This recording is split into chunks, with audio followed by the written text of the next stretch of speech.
আসসালামু আলাইকুম বন্ধুরা, আশা করি সবাই ভালো আছেন। আমি আপনাদের দোয়ায় ভালো আছি, তাও পারিবারিক একটু চাপে আছি।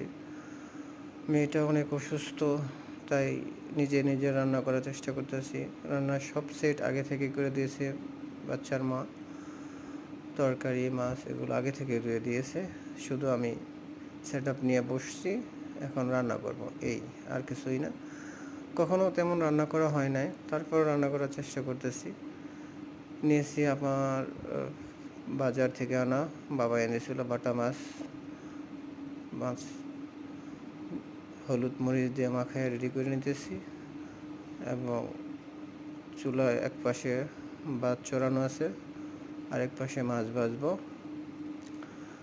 মাছগুলো ভালো করে হলুদ দিয়ে মাখিয়ে নিচ্ছি। এখন চুলার তেল দিয়ে দিচ্ছি। যেহেতু তেমন অভিজ্ঞ বাবুর্চি না, তারপরে রান্না করার চেষ্টা।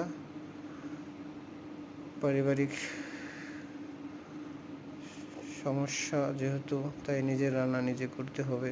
মেয়েটা অনেক অসুস্থ, আজ 2 দিন যাবৎ প্রচুর জ্বর, +100। মাছগুলো ছেড়ে দিচ্ছি, আবার নিজে ভিডিও করার চেষ্টা করলাম। ভাবলাম আপনাদের মধ্যে শেয়ার করি।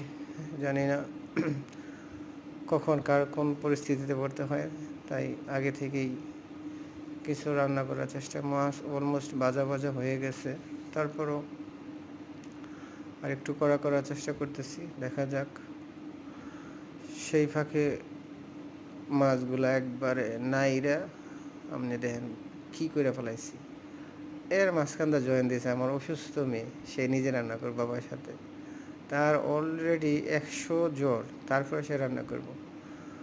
মাছ বাঁচতে গিয়ে অনেক চাউল ফেলাইছি, সব মাছ ভেঙে গেছে। এদিক দিয়ে আমার মেয়ে আমার সহযোগিতা করতেছে, চুলায় পাতা দিচ্ছে, আর আমি এদিকে রান্না বসানোর কাজ আগায় নিচ্ছি। তেল দিয়া, পেঁয়াজ দিয়া হালকা গরম করে ভাজা করে নিতেছি। জানি না ভিডিও কতটুকু কীরকম হয়েছে। যদি ভিডিও ভালো হয় পাশে থাকবেন, ফলো দেবেন, সাবস্ক্রাইব করবেন। আমার এই একটা ছোট্ট চ্যানেল, এটাকে বড় করার জন্য সহযোগিতা করবেন, সবাই সাপোর্ট দেবেন।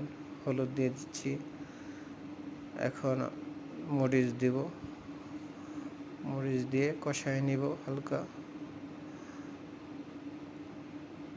2 চামচ মরিচ দিয়ে দিবেন, আর 2 চামচ হলুদ দিয়ে এখন হালকা কষায় নিচ্ছি। ভালো লাগলে সাপোর্ট করবেন। আল্লাহ হাফেজ।